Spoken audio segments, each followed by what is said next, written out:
Ivana Bentes, que bom ter você aqui, professora da UFRJ, com todo o currículo acadêmico reconhecido, mas com uma inserção na cidade, né? Na cidade no sentido maior, né? Da política, com tantas articulações e com iniciativas que ultrapassam os limites da universidade, né? Na linha do mediativismo e tantas outras criações que são importantes e que estão na origem, inclusive, do processo que hoje é tão exuberante, né? A proliferação das narrativas, das representações. E eu começo com uma pergunta assim, muito específica, a partir daí a gente abre a constelação. Eu vi a entrevista no Roda Viva do Bruno Torturra e do Pablo Capilé, em 2013, logo depois de junho. E a primeira pergunta, se não estou enganado, que me chocou pessoalmente, foi a seguinte: vocês se consideram jornalistas ou consideram isso que vocês fazem jornalismo? O que você sentiu, o que você pensa a respeito disso? Eu sempre insisto muito isso até com eles. Eu digo, olha, o que vocês fazem é muito mais amplo que o jornalismo, né? Acho que o jornalismo, ele sempre me remete a uma especialização super corporativa, hoje, com interesses muito, né, próprios. Eu acho que ela faz parte até de um momento mais, né, das profissões e das atividades mais, assim, fordista, de mediadores, quem diz o que é notícia e quem não é notícia. O jornalista, os americanos falam que são gatekeepers, né? São filtros, que são mediadores qualificados, mas me parece que justamente essa figura do jornalista hoje, ela está em crise. É um dos mediadores em crise, né? A gente fala da crise de partido, da crise de representação, né? E eu acho que mídia e jornalista, a figura e o personagem do jornalista, da autoridade do jornalista, ela também está em crise. Então, eu acho que, por exemplo, uma experiência como da mídia ninja, né? Eu acho que a gente pode dizer, sim, que eles estão produzindo informação, né, de qualidade. Eles fazem um jornalismo, mas é muito mais do que jornalismo, porque eu acho que é um jornalismo, né, que a gente chama de mediativismo ou de ativismo, que, a meu ver, define melhor um tipo de engajamento que os jornalistas, de certa maneira, perderam, né? E talvez também o reconhecimento da inevitável parcialidade que está envolvida em todos os olhares, né? Assim, saem desse lugar, né, da ideia dessa neutralidade, dessa imparcialidade, sempre foi um grande idealismo, sempre encobriu a editorialização das notícias, mas eu acho que sempre um discurso um pouco cientificista, né, desse jornal, das próprias corporações, e que efetivamente você diz, não, nós somos parciais, nós tomamos partido, nós estamos num determinado lugar ativista, nós temos causa, nós temos um pensamento. Eu acho que isso desmorona, desconcerta o discurso da imparcialidade, o discurso da neutralidade, que, a meu ver, encobre. É um discurso de mistificação do campo do jornalista. Então, Ivana, onde é que se sustenta, então, esse discurso da imparcialidade? Quer dizer, de onde ainda se encontra a energia, a fonte de inspiração para esse tipo de discurso? Porque eu estou imaginando o seguinte: os seus alunos não podem acreditar nisso. não. E, no entanto, os jornalistas, frequentemente, salvo exceções, né, reproduzem esse mesmo discurso da objetividade e da neutralidade. Se eles saem da universidade com essa consciência, como é que isso é revertido? A gente, né, quer dizer, o nosso curso, por exemplo, tem uma postura extremamente crítica, né? Quer dizer, ao mesmo tempo, quando você entra dentro da corporação jornalística, eu acho que você tem uma outra formação que se superpõe a todo um discurso, enfim, crítico. Claro que eu acho que a universidade, ela também trabalha com reprodução das elites, de conhecimento, né, de poder. A gente tem tudo isso dentro da universidade, né? Quer dizer, a gente tem que cuidar, porque se a gente não tiver uma postura muito ativa e propositiva no sentido desse pensamento crítico, realmente a universidade, ela é o primeiro lugar de reprodução, enfim, da elite de um tipo de pensamento. Não tenho a menor dúvida em relação a isso. A UFRJ é exceção nesse? Olha, eu acho que a gente, eu diria, a gente forma tanto, né, por exemplo, saiu da ECO tanto a Fátima Bernardes, né, que sentava do lado do William Bonner, como o Rafuco, que foi um jovem ativista que fez um vídeo que demoliu o editorial do Jornal Nacional sobre liberdade de expressão. Então, eu acho que a gente atua numa formação tanto efetivamente desse posto de trabalho, né, enfim, fordista, que vai para a redação de jornal, quanto, né, cada vez mais, que eu acho que é a nossa proposta de muitos professores dentro da Escola de Comunicação, por exemplo, que é desse contradiscurso, desse novo ativismo, né, desse jornalismo, enfim, né, engajado, comprometido, que sai totalmente dessa, que assume o seu lugar de parcialidade. Mas eu acho que a partir do momento que você bota o pé dentro de uma redação de jornal, dentro da televisão, dentro de uma corporação, o tal do manual da redação, né, e esse discurso, né, corporativo e de mistificação e de auto-intitulação dos jornalistas como, né, os guardiões da liberdade de expressão, ele volta de maneira brutal. Então, eu acho que ali tem realmente, né, tem uma contraformação, que é difícil também a gente, né, gerir. Então, eu tenho alunos que são editorialistas do Globo, com posturas super conservadoras, ex-alunos da escola, e a gente tem uma quantidade enorme também de alunos que hoje estão nos coletivos, que estavam nas manifestações, né, de junho, que foram para as ruas, que estão nesse ativismo através do humor. Né? Então, eu acho que a universidade, ela acaba, de certa maneira, né, reproduzindo a disputa e o embate que está fora dela. Né? E quando eu falei da UFRJ, eu estava imaginando qual seria a posição da UFRJ no contexto mais amplo das escolas de comunicação. Você acha que esse espírito crítico, essa visão mais crítica, ela é predominante nas escolas, nas universidades? Nas universidades públicas, eu acho que sim. Eu acho que ali a gente tem um trabalho assim, sistemático de análise, né, de crítica. O discurso crítico, eu acho que ele é a base. Hoje, a universidade pública, enfim, eu que, né, vim lá de Parintins, cheguei no Rio, não tinha sobrenome, família de comerciante, fui para Rio Branco, no Acre. Enfim, a universidade me deu tudo. A universidade pública me deu... Com que idade? Nos anos 80, sabe? Com 18, 19 anos, sem conhecer nada. Eu digo, inocente, pura e besta. No Rio de Janeiro.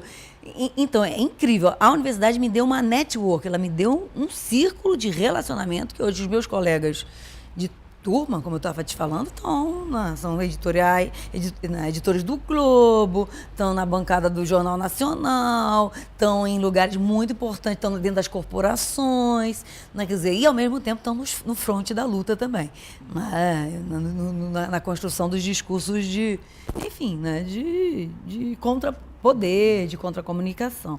Né? Mas eu acho que, assim, né, se tem um lugar que ainda consegue te colocar, né, uma pessoa qualquer, que vem do interior do Brasil, sem rede, sem sobrenome, sem lugar de poder, e que te empodera, eu acho que a universidade pública ainda consegue ser esse espaço. Né? Então foi importante a transformação da escola de jornalismo em escola de comunicações, assim, no sentido... Não, acho que foi uma ampliação enorme, né? Porque você tinha toda, né, a ideia do velho jornalista de imprensa, que aprendia tudo na prática, né?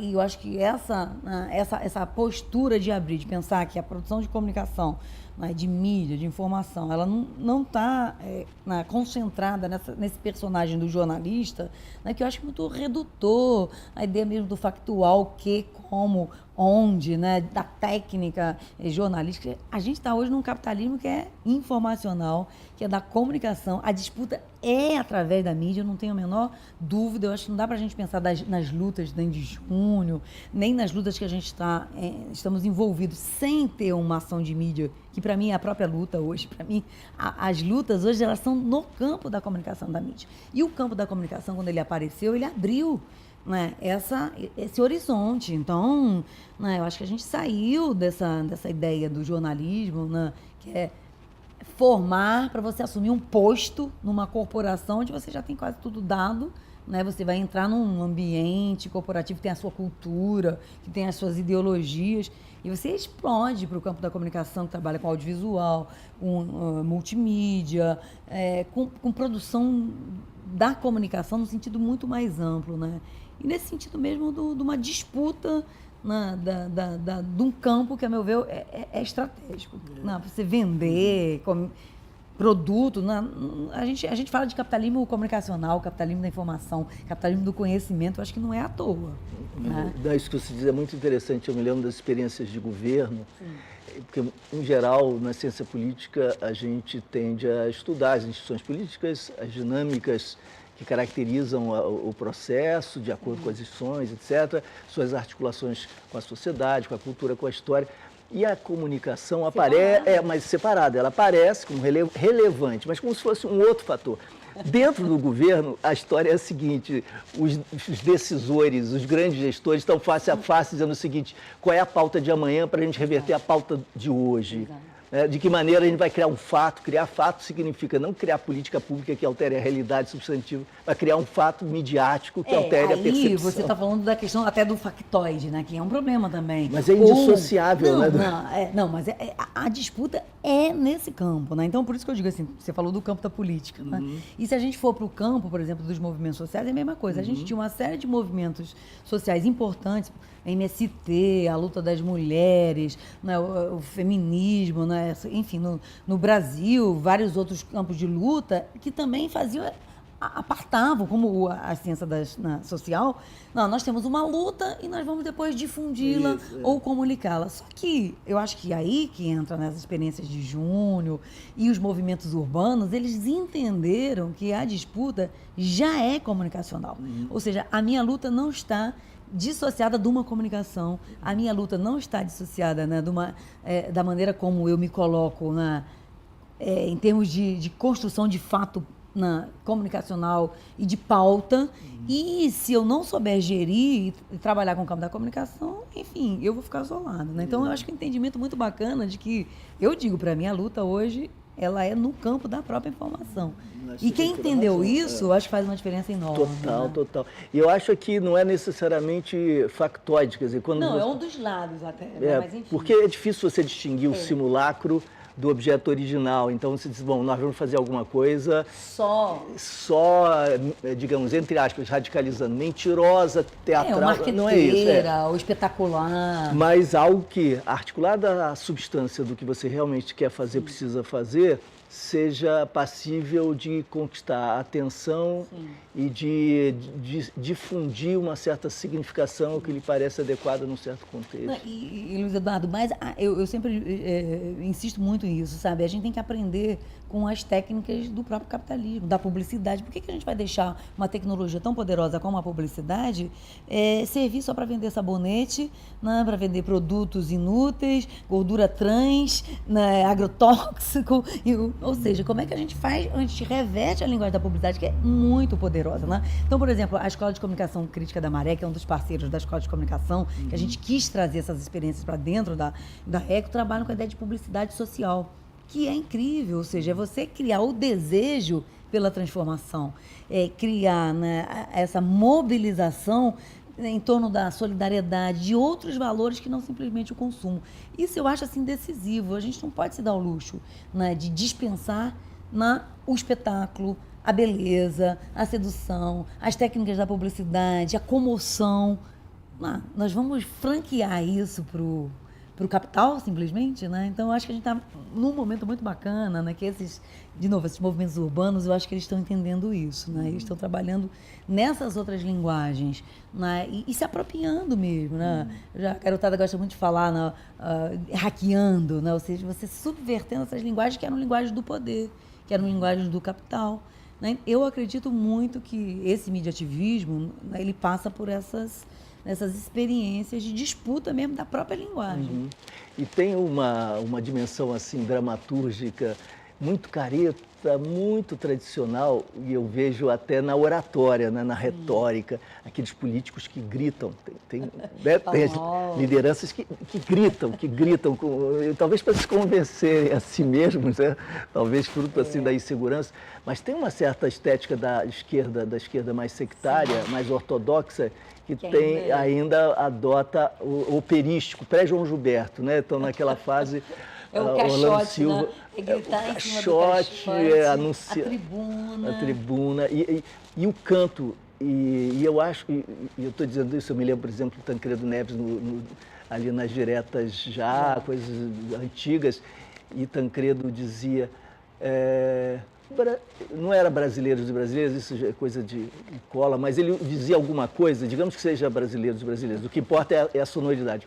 Brasileiros e brasileiras, com um trinado e um declive, com uma melodia, né?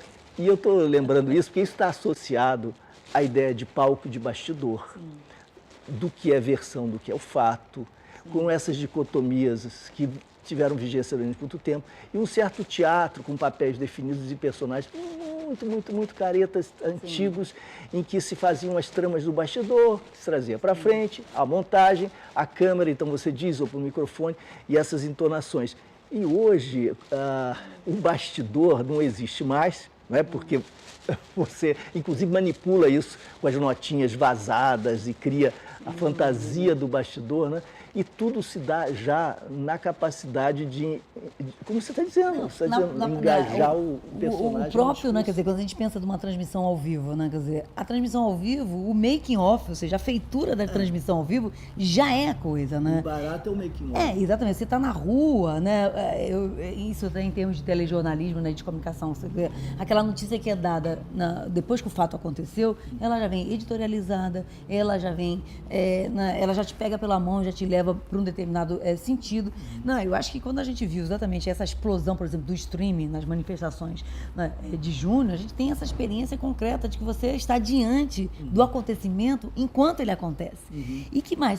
Você se comove, né, você não sabe para onde ele vai. E o jornalista, né, o mídia ativista, o garoto que está naquela transmissão, ele está num lugar que, digamos assim, de perplexidade tão grande quanto você. Ou seja, ele não tem um discurso pronto, ele está aberto ao que está acontecendo, ele dá voz a pessoas com pontos de vista muito distintos e heterogêneos, porque ele, efetivamente, ele não tem um roteiro prévio. Né? E eu acho que, assim, o entusiasmo, né, com essas mídias, ela tem muito a ver com esse estado de comoção que você produz por essa... É como se tivesse, efetivamente, você está dentro do acontecimento. Né? Você não sabe por onde vai, você sofre com a polícia quando eles sofrem, a câmera treme, fica escura, cai no chão. Não, muitas dessas transmissões que eu fico em estado quase de hipnose quando eu sigo, né? Você acompanha muitas vezes o arfar de alguém com a câmera preta. Eu vi transmissões da Mídia Ninja que era a câmera escura, você não via nada, a câmera pro chão, o garoto correndo e você só ouvindo a respiração. E criava um nível de solidariedade, empatia, comoção que nenhum jornalista profissional consegue, dizendo que aconteceu isso, quem, como, onde, depois. Então, eu acho que é um momento muito especial do desmonte dessa cena, que você bem colocou, né? Teatralizada, dirigida. Isso, a meu ver, assim, é uma experiência realmente que eu vi de comoção, assim, nova, né, em relação a essa produção. Ivana, eu me lembro a emoção que eu senti quando eu vi o primeiro streaming do Bruno Torturra naquela manifestação em São Paulo, da Marcha pela Liberdade. Uma semana depois que a marcha pela liberação da maconha tinha sido proibida, eles fizeram a Marcha pela Liberdade e foi a primeira transmissão direta em streaming. E o Bruno é que fez, ele me disse, depois eu não sabia que era ele, mas eu me lembro daquele sábado, a emoção que eu senti ouvindo, porque também não era um observador externo na terceira pessoa descrevendo um profissional, você sentia que havia ali um engajamento, um comprometimento que me estendia, isso me levava de alguma maneira para aquele processo, aquele momento foi muito interessante. Eu estava em São Paulo eu saí do Rio para participar da Marcha da Liberdade, que eu acho que foi um momento muito bacana também, né? Um pouco pré-junho, onde a gente já encontrava várias das características, enfim, dos desorganizados que estavam lá, de uma quantidade muito grande de movimentos urbanos, com pautas diferentes, sem uma liderança, sem caixa de som, né? Ou seja, você não tinha aquela coisa do movimento social tradicional que você tem que botar uma palavra de ordem, uma caixa de som. Várias pessoas, inclusive com megafones, né, isolados. E essa questão da transmissão do ao vivo, ela foi ali decisiva para meio que espraiar, é uma coisa um pouco virótica, né? Eu vi isso pela primeira vez também no 15M, na primeira vez que a experiência da Porta do Sol colocou uma câmera de vídeo na praça, na porta, né? E você começou a ver, né, aquela multidão, enfim, chegando, as acampadas, as assembleias. Eu fiquei uns 5 dias quando começou. Onde? Na Espanha. Lá? Em Madrid. Sim, eu digo assim, de experiência de streaming, né, de transmissão ao vivo. Eu fiquei assim uns 5 dias em estado de hipnose, com aquela movimentação e com aquela articulação naquela praça que eu conseguia ficar 24 horas acompanhando. Então, ali na Marcha da Liberdade, acho que foi um momento muito bonito aqui no Brasil, né, que eles fizeram essa transmissão da Marcha da Liberdade de São Paulo e depois, né, de forma descentralizada no resto do Brasil todo, né? Então, ali você vê que começa a articular uma rede, né, de transmissão ao vivo, de colaboração, né, com o próprio, né, Ninja. Ali não era nem o Ninja ainda, né? Enfim, era pós-TV, era a experiência do próprio movimento, tentando criar uma mídia, né, que expressasse exatamente isso que você falou, né? O fato eu estou aqui, não porque eu sou jornalista, não porque eu vou dar uma informação, digamos, enfim, standardizada, ordenada sobre o que está acontecendo. Eu estou aqui para viver o acontecimento contigo, né? E que eu acho que faz uma diferença enorme nessa relação dessa participação. E você se joga para dentro da experiência, né? Ivana, eu queria te perguntar, primeiro, deixa eu te dizer como eu me sinto. As críticas que eu tenho ouvido ao mediativismo expresso na mídia Ninja e outros coletivos desse tipo, é uma crítica profissional corporativa muito, muito ingênua, intelectualmente muito pobre, muito fraca, que simplesmente diz, eles estão celebrando o improviso, a incompetência e a incapacidade, inclusive... Falta de pesquisa, falta de pauta. Técnica, inclusive, a imagem de péssima qualidade, o som também, enfim, esse anarquismo é apenas uma negação do que se faz sem que haja aí nenhuma possibilidade de construção alternativa, etc. Me parece de uma simplificação, um reducionismo enorme, não é? Por outro lado, há um ponto que talvez seja relevante, né, da minha perspectiva. A ideia de que é sempre interessante, vai ser sempre importante, algum momento, algum espaço, algum nó nas redes, ao qual se atribua a legitimidade e que possa filtrar e sintetizar, não no sentido da autoridade de resolver os problemas, tá, numa grande dialética, mas no sentido de oferecer algumas leituras críveis, uma segunda capa, né? Uma segunda análise, uma segunda informação. Para evitar essa imensa dispersão e essa quantidade exuberante, mas também excessiva de informações que acabam se neutralizando. E esses filtros requerem alguma autoridade, algum poder, mesmo que seja um poder alternativo, etc., né? E há uma dificuldade na constituição desses núcleos de reflexão, de interpretação. Não, decisivo. Acho que essa tua pergunta é fundamental. Eu participei de um debate que foi, para mim, exemplar, né? Foi no auge das manifestações. Eu fui convidada a participar de um debate sobre exatamente as manifestações e sobre a discussão da comunicação com jornalistas. Tinha o Noblar, né, do Globo, o editor do Estado de São Paulo, né? Esqueci o nome dele agora, enfim, o Beraba, super conhecido, Zeni Ventura. E foi impressionante que primeiro veio um discurso muito ressentido, né, de nós, os profissionais, isso está acontecendo, já foi feito, isso não tem novidade nenhuma, de um pouco de tentativa de desqualificação da novidade, né, porque eu acho que também, né, o impacto em relação às pautas do próprio jornalismo corporativo, eu acho que foi grande, né, essa ideia de uma contra-comunicação, né, feita a quente, né, como a gente disse, né, essa celebração do próprio acontecimento, onde você está dentro do acontecimento, e o tempo todo que eles colocavam é exatamente isso, né? Dos furos de informação, de uma falta de uma pesquisa prévia, de uma fala qualificada, né? Porque eu acho que, na verdade, eu acho que é um segundo momento. Porque uma coisa é essa experiência, efetivamente, de você estar dentro de uma manifestação, de um protesto, de uma guerra, que são novidades, né? Essa pessoa que está inserida A gente já viu isso, inclusive, a CNN, a gente viu isso na Guerra do Golfo, foi uma das primeiras experiências do jornalista insider, só que ele ia junto com o exército, né? Ou seja, né? Enfim, ele ia com uma visão muito comprometida, né? Você não tinha o cara do país invasor ou do Afeganistão com a câmera dele de celular fazendo um contradiscurso. Mas, sem dúvida, eu acho que esse segundo momento de mediação, ele é natural também, porque eu vejo que depois da transmissão ao vivo, essas matérias podem ser, né, e esse material ele pode ser editado, ele pode ser comentado, ele pode ser relativizado, ele pode servir para você remontar uma cena. A gente viu isso naquele episódio do Bruno, quando ele foi preso, né, que se convocou através das redes, né, para que qualquer pessoa que tivesse filmado... Bruno não tortura. Não, o Bruno Teles, né, que foi acusado de ter jogado um coquetel Molotov.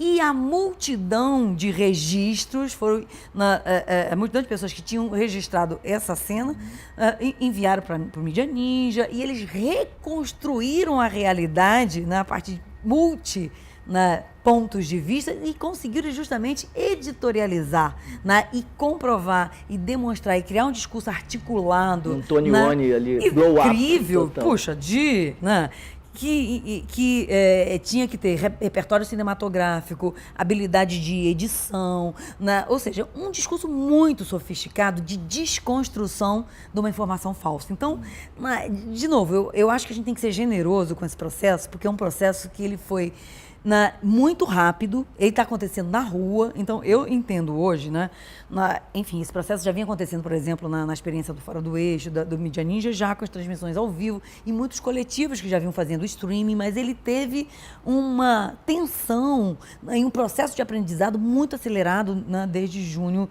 né, de 2013. Então, eu acho que se saiu, inclusive, desse discurso do espontaneísmo. A gente viu o que aconteceu quando os ninjas foram entrevistar o Eduardo Paes, né? Que deu enfim, que engoliu, de certa maneira, os meninos, porque ele vinha com uma quantidade enorme de dados, de estatística, de informação que, né, esse jovem entrevistador não conseguia e nem tinha velocidade e nem dado e nem informação para contrapor ali.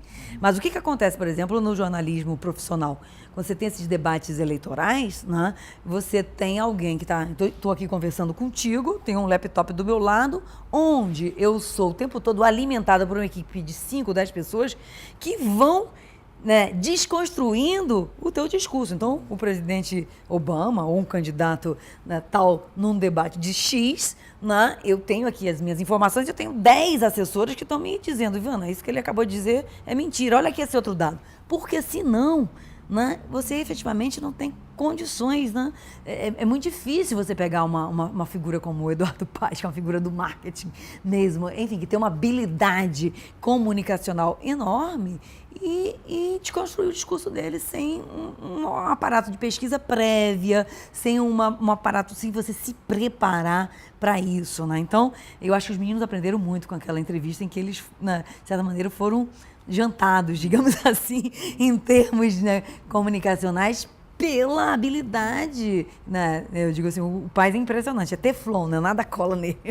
A figura teflon, né? Não cola. Então, foi um momento ali que eu acho que ele, de certa maneira, indica, né, uma necessidade, efetivamente, de você não achar que essa celebração do acontecimento, ela é o final, ela é o top, né? Ela é o momento auge dessa experiência do mediativismo. Ela é um dos momentos, né? Mas acho que tem que ter um trabalho, né? É uma coisa que você disse que eu acho que é absolutamente central. Eu estava procurando uma maneira de chegar a isso e você sintetizou.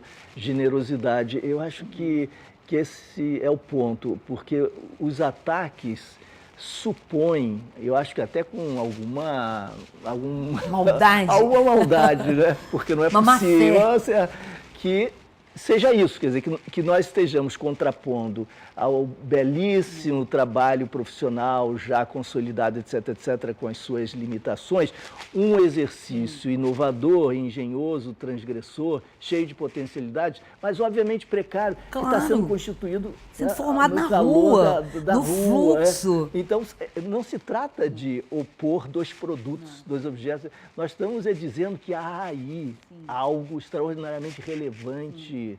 Porque, na né, verdade... que não cabe lá, que não cabe nessa outra experiência tradicional. Porque a outra experiência, ela tem um produto, que é o produto que, enfim, as escolas de comunicação clássicas tentam ensinar, né, e reproduzir, e dizer como fala, como se comporta, como reporta, quem, como, onde, ou seja, dado, você tem um objeto, na verdade você já tem um produto, né, e você vende esse produto nas escolas de comunicação. Quando eu digo, na verdade, o que interessa hoje é um processo novo, como você bem colocou, que aí, e ele muitas vezes, ele vai desmontando, por isso que eu digo, é um processo também de desmistificação de um certo jornalismo, tudo o que parecia intocável. A qualidade da imagem. Olha, desculpa, mas no meio de um acontecimento onde você tem um confronto de polícia com manifestante, a qualidade da imagem pouco importa.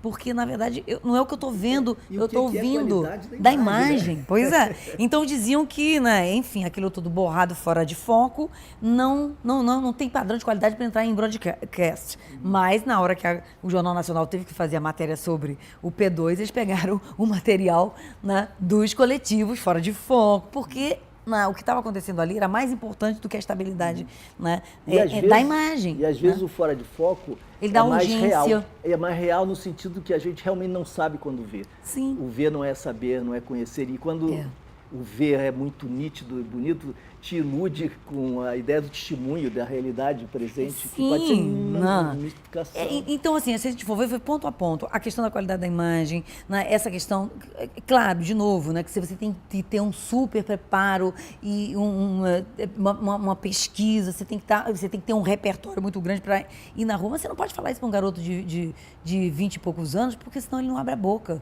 Né? Se eu for dizer para os nossos alunos, né, que foi quando eu fui fazer filosofia, eu desisti do curso de filosofia do IFIX, porque eu tive um professor, fomos ler a crítica do juízo do Kant, e ele ficou um mês numa nota de pé de página. E ele falou, vocês não podem abrir a boca enquanto vocês não dominarem isso. Eu falei, então, eu não vou abrir a boca nunca. Então, eu vou sair do curso de filosofia e vou para o de comunicação. Porque na comunicação, nessa precariedade, nesse fluxo, eu posso me posicionar, mesmo que eu erre, mesmo que rapidamente eu tenha que me recolocar, mesmo que eu tenha que...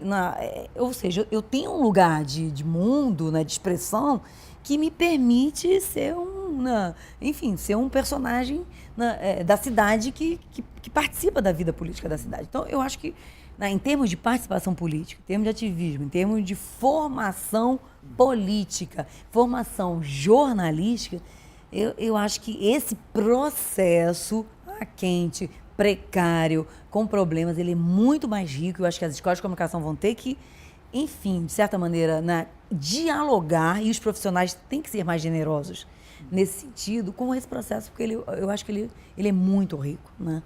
Como você colocou. Não desqualifica, não neutraliza e nem acaba com o mediador, com o âncora, né, com a análise de estúdio, né, inclusive porque eu acho que é um segundo passo desse momento do mediativismo, né, a quente das ruas. Né? O que a gente faz depois que sai das ruas? Né? Porque eu acho que a tua proposta do depois de junho um pouco é isso. Né? Sabe que você estava contando a história do seu professor de filosofia, eu acho que eu sei quem é, eu tenho grande admiração por ele, mas também resolvi sair dos meus grupos de Kant, eu tinha também os meus grupos de estudo de Kant, quando chegamos a esse embaraço. Exato. Professor, o senhor acha que tal situação seria passível de uma definição em tal sentido, se nós tomarmos como parâmetro a filosofia, no caso, estávamos falando da segunda crítica, não da terceira, Sim. filosofia da ética, etc., ou da moralidade, para falar com Kant. Aí disse, Kant não escreveu sobre isso. Sim, professor, nem havia aviões, não havia satélites. Eu não estou perguntando, eu sei que ele não escreveu sobre isso, por isso que eu estou perguntando ao senhor. O que o senhor acha inspirado Kant poderia... ou que o senhor faria com esse legado kantiano, ou do seu ponto de vista? Seria muito inadequado ousar responder, porque ele de fato não se pronunciou recentemente. Então, esquece, Kant, o que o senhor acha disso? Eu não tomo esse problema como objeto. Então, meu Deus. Entende? Esse é o problema do especialista. E aí aconteceu o seguinte, que é uma história interessantíssima. Eu era professor da Unicamp, início dos anos 80, e o professor Porchat, que foi criador com Gianotti do Departamento de Filosofia da USP, e que depois criaria o Instituto de Estudos da Linguagem e de Filosofia da Unicamp, eu posso estar errado, mas enfim, criou também a área de filosofia na Unicamp.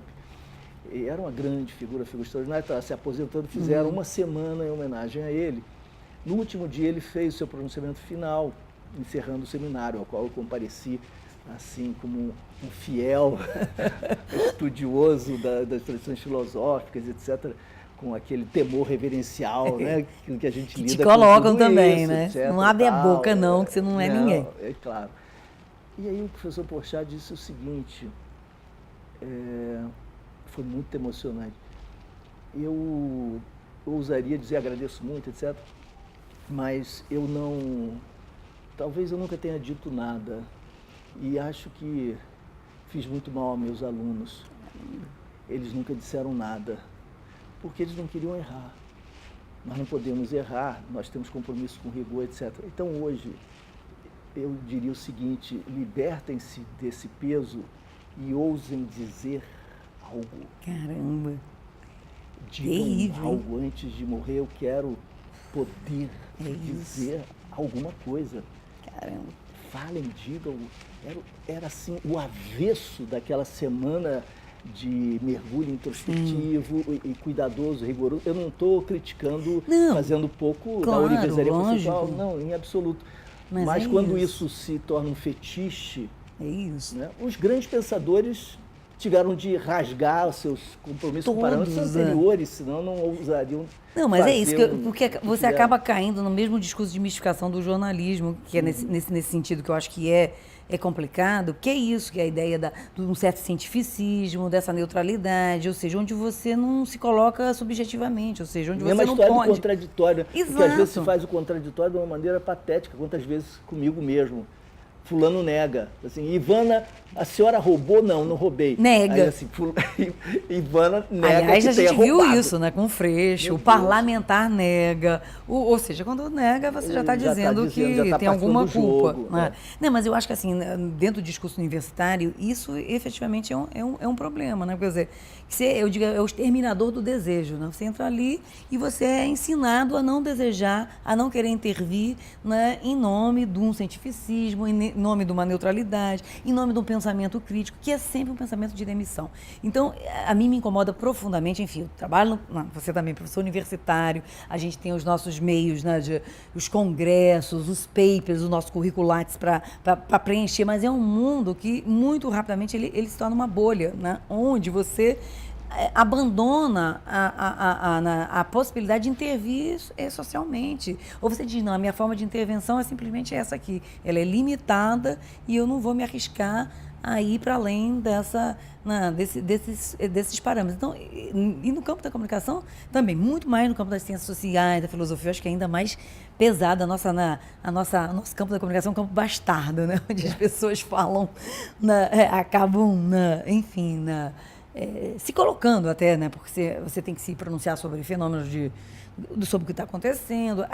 Você tem um chamamento de intervenção, de participação grande. Mesmo assim, a gente encontra mesmo muitos professores que vão deixar para dar a sua opinião quando o seu paper estiver pronto, daqui a um ano, quando a intervenção social não faz mais diferença, onde você não está mais disputando ideia, onde você não consegue mais intervir no acontecesão. Então, os movimentos se desdobram nas interpretações. Sim, e aí você diz, não, agora, né, eu digo ao profeta do dia seguinte, entendeu? Agora que aconteceu, eu estou vendo para onde vai, eu vou fazer minha análise, o meu paper, e eu vou apresentar daqui a 6 meses ou daqui a um ano. Claro que eu acho que isso é super legítimo, produção do conhecimento, mas eu acho que só esse processo é a mesma coisa do jornalista, entendeu? É o fato consumado e depois eu vou editorializar.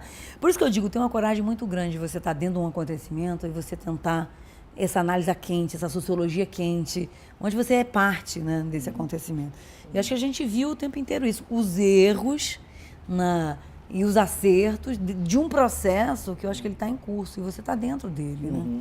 Você é professora universitária há tantos anos, né? Já passou por todas as fases. Desde 94, da sua trajetória, como também de alunos. Qual é a sua avaliação dos alunos hoje, se você os compara com o que você experimentou nos anos 90? Olha, enfim, eu acho que tem um complicador muito grande. Quando eu te falei dessa questão da exterminação, né, do extermínio do desejo, eu acho que é um problema que vem lá do ensino básico, fundamental, né, que os meninos na escola, eles são adestrados a não desejar nada, né? Então, eu acho que leva 1 ou 2 anos dentro da universidade, quando você entra ali, eu acho que tem um choque, tem uma mudança de paradigma. Eu sempre digo, gente, isso aqui não é mais a creche da tia Teteca, né? Vocês não vão estar, né? Vocês têm que ter uma postura de autonomia. A gente tem um ambiente aqui cognitivo, afetivo, uma infraestrutura instalada de conhecimento, de network, vocês têm que aproveitar para os projetos de extensão, para inventar o seu próprio emprego, para inventar o seu lugar dentro da cidade, porque eu acho que se trata disso, porque inclusive posto de trabalho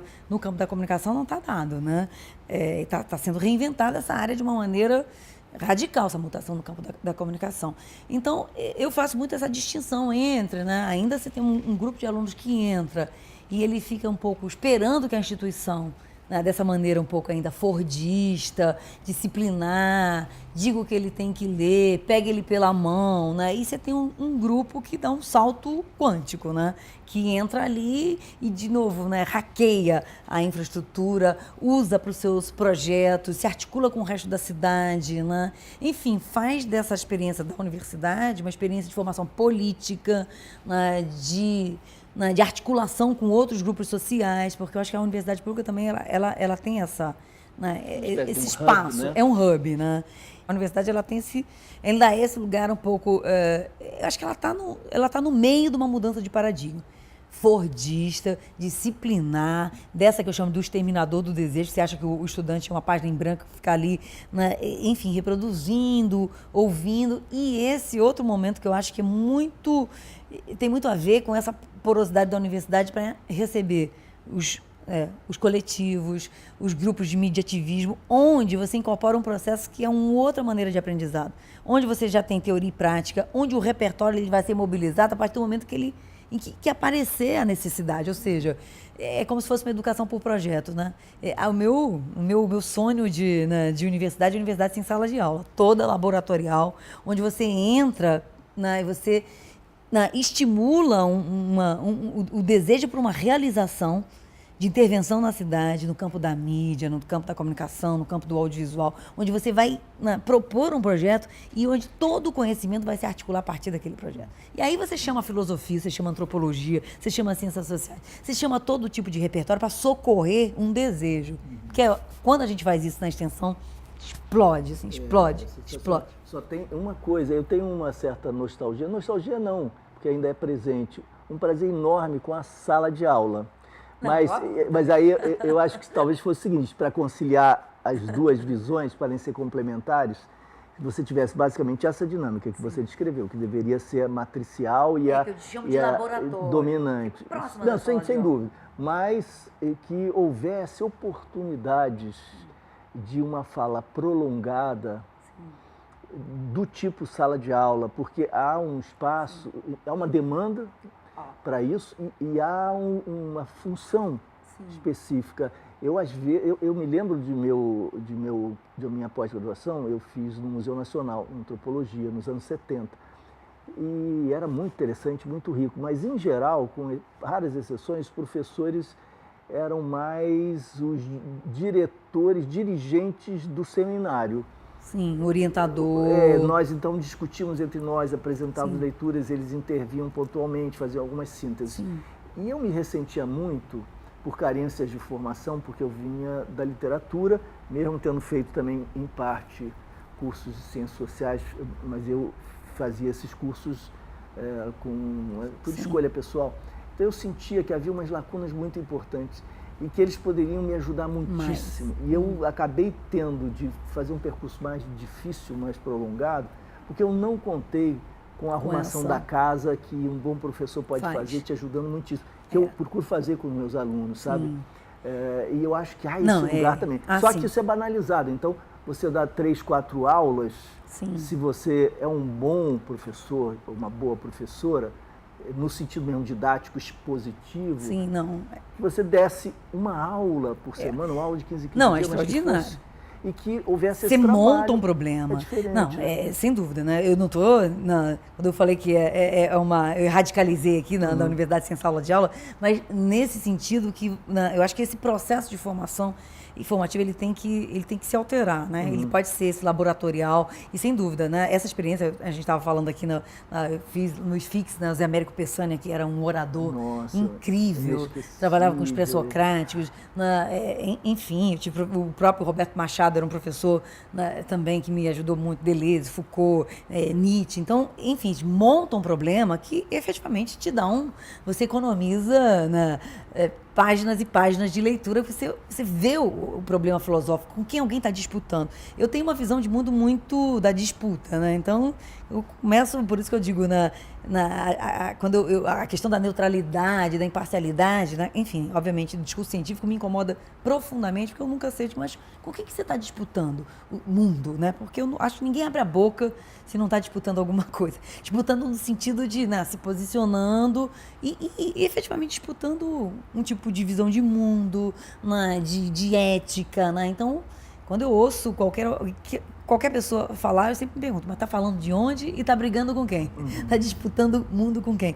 Então, nesse sentido, um professor, né, que consegue montar esses problemas, eu acho que ele efetivamente são saltos, mas me ressente muito essa experiência, né, do projeto, do desejo, né? Porque eu acho que se você não tem que eu acho que, de certa maneira, de novo, voltando para as experiências de junho, se reacendeu o desejo no Brasil pela discussão política, que foi absolutamente, né, degradado, desqualificado por um tipo de discurso, né? A política é suja, né? O campo do político ele é menor, né? Generalizações em torno da ideia da política e do próprio partido, né? Que afastou os jovens da discussão política, da disputa política, né?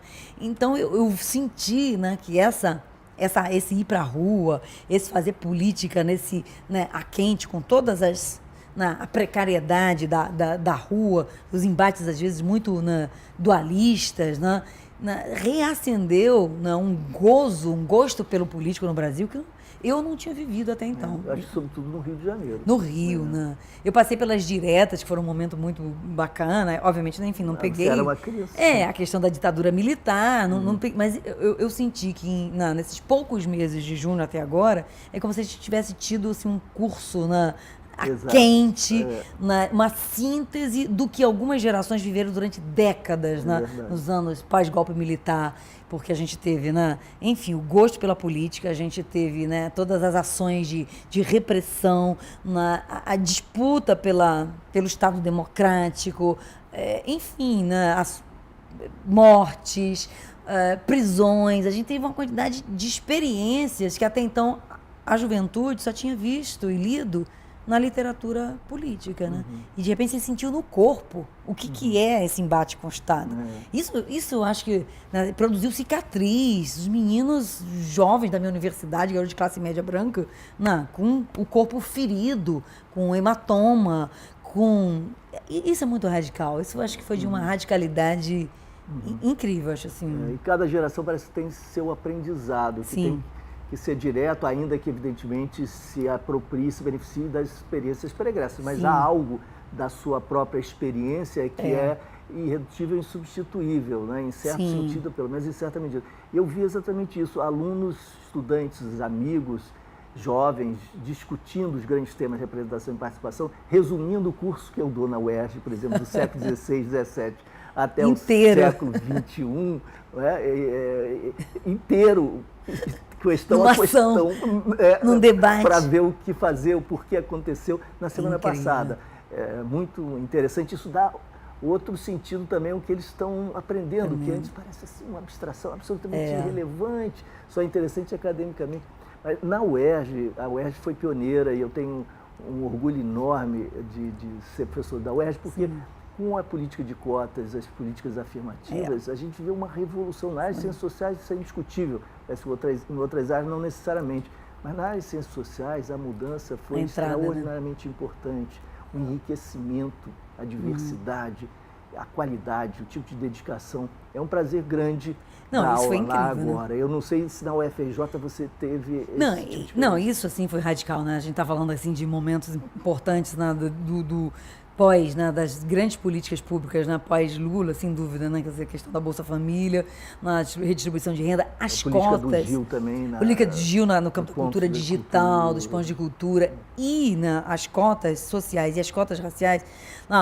Era, primeiro que elas criaram primeiro um discurso reativo muito grande, né? Dentro das universidades, que era o discurso da meritocracia e que a entrada desses outros sujeitos iria desqualificar o ensino, ou seja, não, você teria que baixar o nível para atender esse outro sujeito que vinha com uma formação precária.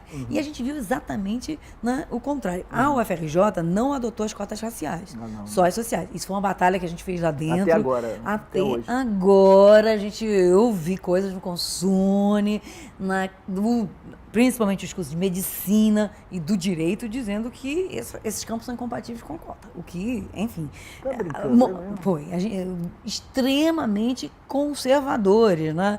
E quase que dizendo que assim, é isso, né? Alguém para entrar na área de medicina, como? Ele vai vir de um grupo social que o pai não foi médico, que não tem um consultório, como é que ele vai conseguir se estabelecer?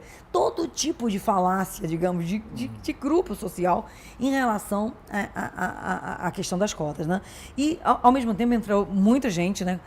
Através dos cursos pré-vestibulares, houve, né, agora com o Enem, né, essa mobilidade em relação ao recebimento de estudantes do interior do Brasil, ela efetivamente se deu e realmente, né, quer dizer, os que entraram mesmo por cota social, a gente vai encontrar a produção de um outro conhecimento dentro da universidade, de interesse mesmo, né? Então, na verdade, eu acho que a cota, ela não só não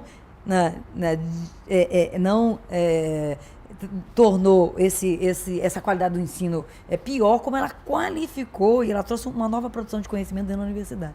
E aí você vai, em termos do interesse na área de comunicação, os projetos voltados para a periferia, projetos voltados para a produção da mídia não corporativa, já pensando por exemplo, produção de mídia ligada às experiências como Viva a Favela, na experiência de mídia comunitária, jornalismo cidadão, jornalismo público, o que poderia ser uma agência de jornalismo público não corporativo. Então é incrível como a gente vai encontrar uma mudança de campo de produção de conhecimento dentro da universidade a partir da entrada desses novos sujeitos. Isso a gente tem sentido, né? E a divisão de gênero mudou? É a mesma? Qual gênero predomina? Não, olha, a comunicação, dentro da universidade, a escola tem muitas mulheres, né? Sempre teve, né?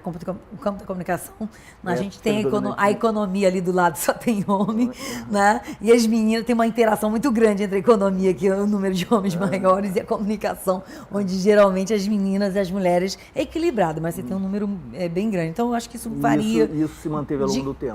De curso para curso, né? Não alterou muito, né?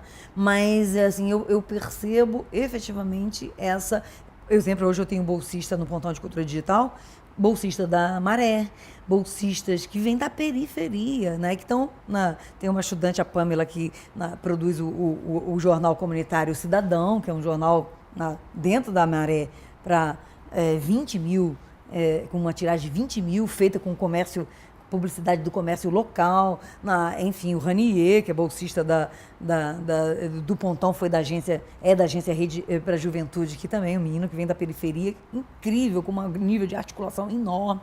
Então, é muito interessante que a gente vai encontrando, né, toda essa formação midiática, essa expertise dos profissionais do jornalismo se espraiando pela cidade inteira, né? Por esses outros territórios e disputando pauta, né? O Viva a Favela, quando apareceu, você não tinha repórter, até hoje eu acho que não tem, que faz a cobertura das favelas e das periferias. Então, o Viva a Favela foi um dos primeiros portais, a revista, que criou os correspondentes comunitários, né? Permanentes, produzindo pauta de dentro da favela, né? Então, moradores da favela produzindo, trazendo informação, trazendo pauta que o Globo tinha que repercutir, porque o repórter dele não entrava naquele território, né? Ou quando entrava, a gente viu a questão do Tim Lopes, vários problemas. Então, um medo muito grande dos profissionais de entrarem nesses territórios. Eu digo, enquanto a redação do jornal não tiver Jornalista negro, jornalista que vem da periferia. É exatamente como a universidade. Você não muda a produção do conhecimento. Porque, enfim, é a dor dos outros, né? Não é a dor de uma redação branca de classe média que tem interesses, enfim, muitas vezes culturais e políticos distintos. Eu não digo, né, que sejam, não tenham sua legitimidade. Mas a gente vê isso no noticiário cultural, né? Então eu digo, caramba, o jornal... Os jornais, a produção cultural, Caderno de Cultura do Globo, da Folha, do Estado, ela é o reflexo dos repórteres e dos lugares onde eles frequentam. Baixo Gávea, a produção cultural de uma certa classe média branca universitária descolada, não consegue chegar numa outra produção. E aí eu quero colocar os nossos alunos na produção colaborativa, coletiva, mas lá dentro da corporação também. Eu acho que ali faz um estrago bom, quando chega lá dentro. Eu acho muito interessante, o pessoal fala de Harvard, das grandes universidades, assim como o espaço em que a meritocracia é cultivada, praticamente, etc. E, bom, eu conheço por dentro o Harvard e lá a cota é muito valorizada em nome não só da justiça social e das injustiças para reparar, mas também como um valor e um benefício, uma riqueza, um patrimônio para a universidade. É muito interessante isso. Aí você descreveu exatamente esse quadro. Como para nós, eu vejo isso nas salas de aula. Quando você está discutindo, por exemplo, um tema como o PPs, Política de Segurança Pública, a história da segurança pública, desse conceito das práticas, e algum aluno que você percebe pelo perfil dificilmente terá passeado numa comunidade, numa favela, etc., alguém que tem um outro tipo de percurso social, faz uma observação muito distante, talvez mais a reprodução de uma convicção prévia, de um mantra ideológico, sectário, elitista, de um partido ortodoxo, marxista, o que seja, do que propriamente uma análise com base em reflexão a partir de dados empíricos. Ele diz alguma coisa conclusiva, ele tem certeza. Aí alguém diz assim, olha, eu nasci, me criei na favela tal, e tive a experiência da UPP olha, eu diria o seguinte, lidando mais ou menos com essas categorias que você sugeriu, mas trazendo um aporte aqui da minha experiência. Incrível. Tem uma força extraordinária, porque agora os discursos se contrapõem. E aquele que achava que representava o outro, porque afinal de contas ele é solidário com os pobres, né? Ele tem que se mediador, recolher, né? Ele se recolhe e diz, não, agora tem alguém que dá o seu testemunho. Não precisa e não pode ser representado por mim ou por qualquer discurso abstrato. Os discursos, então, eles se enriquecem muito pelas experiências traduzidas em depoimentos, etc. Enfim, eu acho que a gente está vendo mesmo assim, na emergência de novos sujeitos desse discurso. E que diz, de certa maneira, primeiro a gente falou do jornalista, eu acho que a gente tem que colocar o professor também, tá nesse lugar aí da crise, né? Ou seja, porque efetivamente a gente também está num lugar, né, obviamente, de poder, de mediação. Mas não tenha dúvida, eu digo assim, o meu grande orgulho hoje na Escola de Comunicação é que todos os meus objetos de estudo viraram meus parceiros, né? E são conceituadores, né? Então, eu não acredito mais que eu vou criar conceito sem ter uma relação com essas experiências, então, seja da periferia, seja de artistas, seja no campo estético, que eu trabalho muito, mas assim, que eu não tenho autonomia de construir conceito consistente sem estar numa relação com a pesquisa, de parceria, onde, na verdade, eu vou encontrar muitas das noções que eu vou utilizar até teoricamente nessas práticas, né? Então, eu vejo muito, assim, e me parece que é uma preocupação da garotada mais nova também,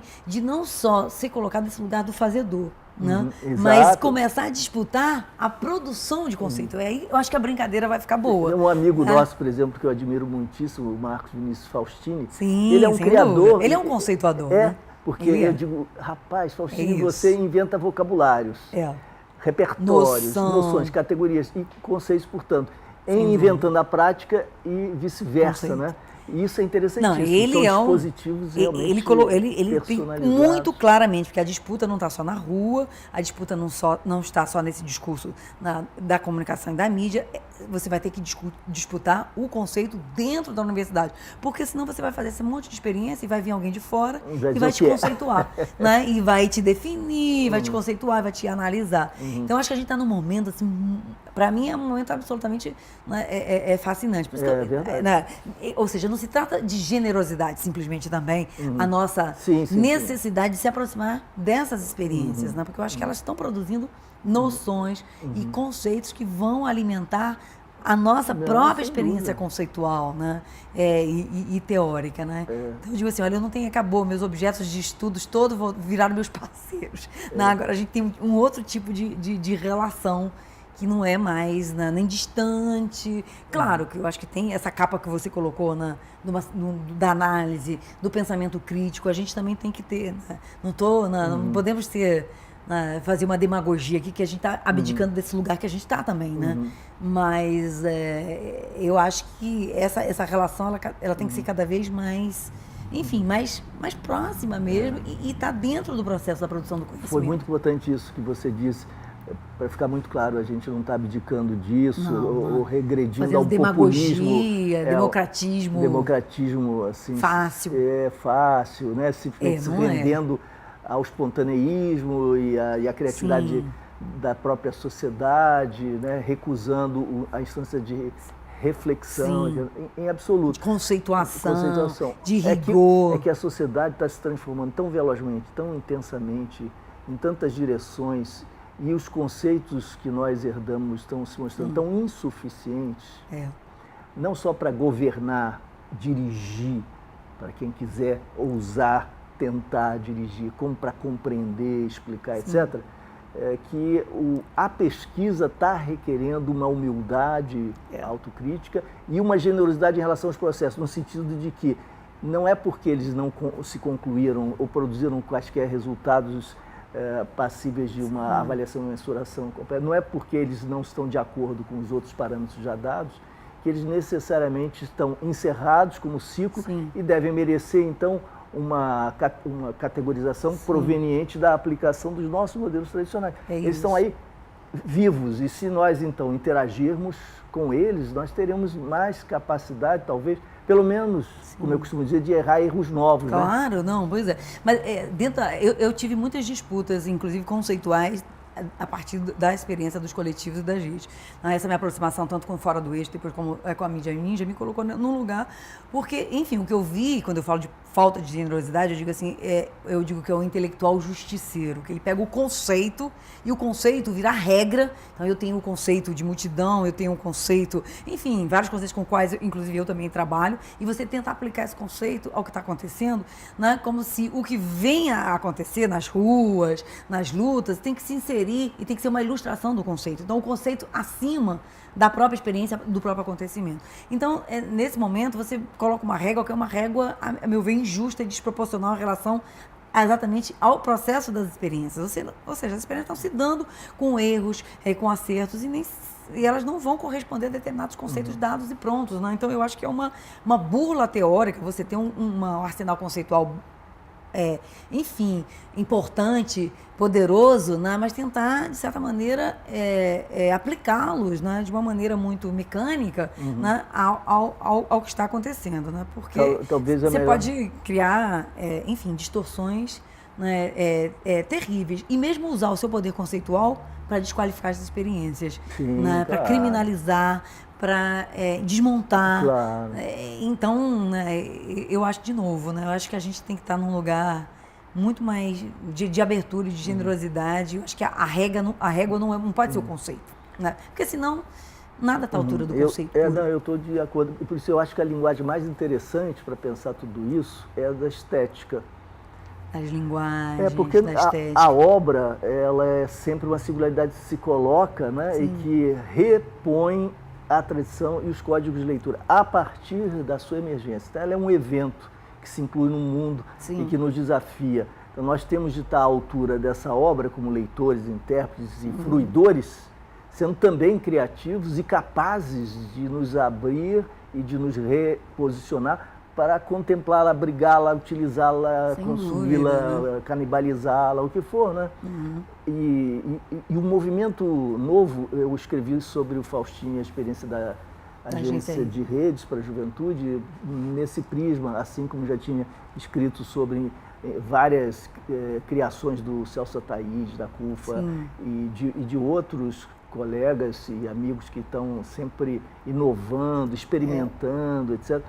Porque há algo cuja legitimidade se dá a posteriori, e o sentido também, mais ou menos como o signo, que a priori é arbitrário, mas vai ser motivado a posteriori, né?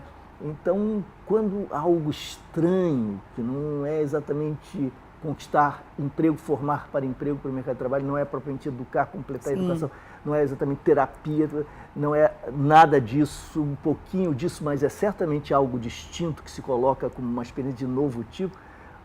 A nossa atitude, eu acho, ao invés de buscar no catálogo onde isso se situa... Onde isso já aconteceu, né? Onde já se deu. E então marcar a diferença e, portanto, o vazio, a negatividade, não é isso, não é aquilo, como nos manifestações. Não são organizadas, não tem liderança, não tem estrutura, não tem pauta. É a lista do não, mas está lá, existe um fenômeno na sua positividade. Como é que a gente vai falar disso? E o Faustini ou o Celso vão cruzando fronteiras. E a gente tem que ter uma criatividade na leitura, né, no corpo a corpo com a experiência, para dar isso algum sentido, apostando. Aí a dimensão de generosidade é essa a dimensão que eu acho interessante de apostar que o processo é mais potente, pode eventualmente trazer outras experiências mais enriquecedoras, não necessariamente apenas se esgotar na sua eu brinco, eu digo assim, não, eu digo agora o meu campo é o da teoria ativismo ou o tédio da erudição. Que eu acho que a erudição nesse sentido, né, enfim, né, quer dizer, eu respeito, eu estou dentro, como eu te falei, estou dentro da universidade, a gente tem que produzir, mas efetivamente, eu acho que tem esse trabalho da produção do conhecimento reprodutiva, ela, né, eu acho que é se eximir desse risco da gente também legitimar experiências que a gente não sabe para onde vão, mas eu acredito também exatamente na potência dessas experiências. Mas aí de juventude, a CUFA com todas as contradições, o Afro-Reg que tem que lidar com as forças mais terríveis, inclusive, dessas mudanças, o observatório das favelas, as POC, ou seja, Nós do Morro, uma quantidade incrível de experiência, Luiz Eduardo. Os enraizados, esses coletivos de mídia, o Viva a Favela, os novos que apareceram depois de junho. Tantos, né? Depois de junho tem uns 100 coletivos que apareceram. E eles estão um pouco também, né? Quer dizer, e eles, pelo menos na escola de comunicação, né, a gente hoje é muito acessado, eles buscam muito para fazer os seus debates, seus encontros ali, porque eu acho que a gente também criou um ambiente justamente de receber, né? Então vamos pensar junto, né? Vamos tentar construir junto essa experiência, que eu acho que essa é uma experiência quente. Não? Então, que projeto você está fazendo agora, para a gente chegar a um ponto conclusivo? Na verdade, enfim, hoje, né, quer dizer, eu tenho como base, né, essa minha experiência do Pontão de Cultura Digital, que se abre para essas, como a gente falou aqui, para esses projetos, né, todos, projetos de periferia, os projetos de ativismo que vêm, né, desse outro campo de produção de mídia, de disputa. Eu estou muito interessada nessas experiências, por exemplo, né, quer dizer, dessa linguagem nova do streaming, dessa transmissão ao vivo, dessa disputa que, como eu disse, ela já usa a comunicação e a mídia como próprio lugar de organização das lutas, enfim, eu acho que tem um grupo assim de processos que eles estão juntos, né? Eu acredito que a gente reconstrói o mundo de qualquer lugar que você está pesquisando, né, e atuando, né? Então, basicamente, os meus 2 projetos hoje de pesquisa universitária é um sobre capitalismo cognitivo. O que é esse capitalismo da informação, da comunicação, como é que ele atua, como é que a comunicação ela é absolutamente transversal a essa produção capitalista hoje, como é que ela, ao mesmo tempo que ela organiza o capital, a gente tem que pensar um novo campo de lutas, de ação e de política que utiliza também a comunicação, né? Por isso que a gente estava conversando, né, o tempo todo. Então, eu acho que tem que entender essa passagem de capitalismo fordista, disciplinar, essa escola, né, que é a escola, que é a redação de jornal clássica, toda disciplinada, fordista, serializada. E esse campo, né, fluido, né, onde você vai encontrar a garotada se apropriando das ferramentas, criando o próprio emprego, criando a própria ocupação, fora do partido, fora da universidade. Eu acho que é um campo mesmo que a gente tem que entender. Então, eu estou muito mobilizada na análise e também na atuação, na construção mesmo desse outro campo, né? E vocês estão participando da discussão do Marco Civil da internet? Sim, né? Então, nesse campo da cultura digital, acho que tem várias questões, né, de mudanças que são institucionais. Então, a gente falou muito dos coletivos, né? Mas como é que isso se reflete numa mudança institucional? A gente tem a reforma da lei dos direitos autorais, né? Porque, né, a garotada toda se apropria de imagem, de texto, faz obras de remixagem, ou seja, se você tiver pela atual lei dos direitos autorais, nós somos todos criminosos. Primeiro, nós, professores, que copiamos os livros, xerox, né, todos, nossos alunos e nós somos criminosos pela lei, porque nós infringimos o direito autoral. Então, ele tem que mudar o uso cultural, o uso educacional, tem que criar recurso, né, educacional aberto, produção de conhecimento livre, porque senão você não consegue fazer o conhecimento circular. Então, esse é um campo de batalha. Forma da lei do direito autoral, né? Copyleft, o licenciamento Creative Commons, né? A banda larga, né? Hoje, né? Para essa garotada toda, né? Ou seja, se você tem banda larga, computador barato, qualquer lugar é seu escritório. Eu não preciso alugar um lugar específico. Eu posso trabalhar em lan house, eu posso trabalhar numa universidade pública, numa sala aberta, eu posso trabalhar numa praça que tem wireless. Então, se você tem essa infraestrutura instalada na cidade, sabe, a condição de trabalho desse precariado, né, cognitivo, dessa garotada que trabalha como freelancer, como autônomo, ela realmente, você empodera de uma maneira incrível, né? Então, é outro campo, assim, importante. Se você falou do Marco Civil para a internet, né, também, que é isso, né? Porque se a gente continuar nessa criminalização de prática social, compartilhamento de arquivo, download, de novo, você vai criminalizar a juventude inteira no Brasil, fora nós todos também que partilhamos arquivos, né? Então vai ter que mudar, né, porque não tinha, inclusive, nem referência, né? Então, o Marco Civil para a internet é importante que ele vai criar justamente vai regularizar essas novas práticas sociais, no sentido da descriminalização, porque hoje, pelas leis, né? Direito autoral, copyright, enfim, nós estamos todos, né? Quer dizer, de novo, nós somos todos criminosos, né? Então, assim, são projetos que a gente trabalha muito na difusão, disso que eu chamo de campo da cultura digital, que para mim ele é a base de muitas das coisas que aconteceram pós-junho de 2013. Obviamente não é fetichismo com cultura digital, né? Mas, né, a gente tem uma estrada aí dos movimentos sociais mais tradicionais, né? Tecnologia social, de organização, de discussão. Mas eu acho que aconteceu alguma coisa de muito novo nessa passagem, nesse momento dessa apropriação das plataformas, né, das redes, né, dos dispositivos tecnológicos, em que, né, uma politização dessa própria tecnologia. Acho que o que aconteceu com as manifestações, rolezinho, toda uma série de fenômenos novos, eles têm a ver com isso, né?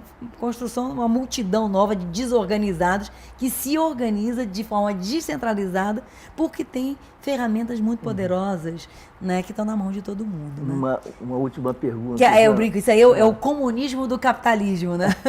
O capitalismo conseguiu inventar uma coisa incrível, né, que é o comum, que é uma nova forma de comunismo que tem a ver com essas tecnologias e com essa apropriação. Então, acho que a gente está num momento bem paradoxal e bem, enfim, estimulante. Uma pergunta que eu me faço a mim mesmo e faço aos amigos, às amigas, como vai se dar e pode se dar, de que maneira a gente pode ajudar para que se dê algum tipo de conexão, de articulação entre as ruas, que não são mais apenas as ruas, nem sobretudo, e a institucionalidade, particularmente a institucionalidade política. É isso. Não, essa pergunta é importantíssima, né? Principalmente depois do que aconteceu, né, com o acirramento da violência, né? Enfim, né, esse finalzinho aí, né, das manifestações. Eu acho que a gente está nesse momento desse impasse, onde que a gente, né, chegamos no limite, né, digamos assim, de um tipo de experiência de confronto. Eu defendi as experiências, né, desse grito, dessa expressão mesmo da violência, defendi no sentido de que eu acho que faz parte do processo político, né? A gente tinha que ter passado, sim, por essa experiência de extravasamento de uma violência social, de quebra mesmo, né, de vitrines. Eu efetivamente eu acho que isso não é um pressuposto de ninguém aqui, ninguém coloca a violência como um a priori, mas ela faz parte de uma experiência brutal, né, de confronto político que se deu. Eu acho que agora, enfim, nós estamos num momento talvez, né, de recuo, né, nós estamos num momento de pensar o que a gente faz depois que a gente sai da rua. Né? Depois que você sai da rua, você tem que... E aí eu acho que tem que pensar, né, em novas instituições que possam vir a dar conta disso que eu estou chamando de comum, né, Quais são essas novas instituições? Ou, né, como é que a gente atua no que está aí dado? Parlamento, né, Congresso, como é que tem incidência, né? Eu vejo muito nessas articulações, né, para além dos partidos, né, transpartidárias ou frentes, né, que articulem pautas, né? Eu acho que isso funciona muito, isso mobiliza muito, você ter pautas em que parlamentares, partidos, eles aderem a pautas trazidas pelas ruas, e não o contrário, né? Você entra no programa dentro de um partido, né? Eu acho que a disputa hoje, né, talvez ela passe um pouco por esse momento de novo, né, de reconfiguração do campo da esquerda, reconfiguração da direita, eu vejo de maneira muito forte, né? A esquerda tem que se reconfigurar porque, né, em relação às manifestações, todo mundo errou. Todos os meus amigos com mais de 50 anos disseram que ia ter golpe, né, da esquerda ortodoxa, ia ter golpe. Eu tenho mais de 50. Menos você e alguns outros. Disseram que ia ter golpe. Eu falei, mas golpe de quem? Da FIFA? Da Globo? Vai ter golpe, vai ter golpe. Eu falei, caramba, eles não conseguiam pensar em alguma outra coisa que a multidão, né, junta na rua tá teleguiada e manipulada pela direita, até que se tentou manipular.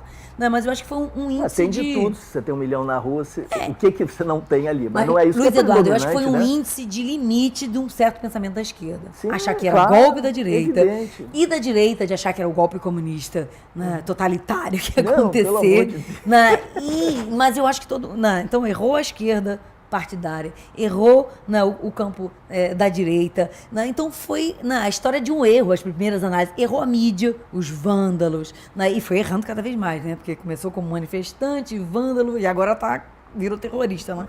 Então, uma história de alguns erros que eu acho que, né, que reconfigura muitas coisas, né, então eu acho que 2014 vai ser a gente começa a pensar, né, como é que vai dialogar com o partido, né, como é que os partidos vão eu estou me perguntando também como é que os partidos vão se situar em relação às pautas das ruas. Eu quero saber como a presidenta Dilma, os partidos, a esquerda, como é que eles vão se posicionar diante de uma coisa que ninguém pode, né, ignorar. Enfim, ignorar. Foi um escândalo. Acho que a democracia é um escândalo. Né? E eu acho que esse escândalo vai ter que ser gerido agora. Vamos sair também dessa comoção e pensar, né? Eu acredito muito no diálogo, né, também institucional. Estou dentro de uma instituição, você também, né? Então a gente não é uma instituição, a gente faz parte de uma instituição. Mas, enfim, eu acho que é o momento, né, de um pacto, de outro tipo de pacto entre esses vários agentes aí que a gente citou, né, e conversou. Mas eu ainda estou... Não, já saí da perplexidade. Já estou assim no momento agora, agora vamos tentar, né, sei lá, né, não é organizar o desorganizado, né, mas acho que é desorganizar o que estava organizado. Obrigado, Ivana, foi ótimo, super obrigado pelo tempo. Obrigada aí pela inspiração aqui. Né? O tempo e a reflexão. Obrigado. Tá bom.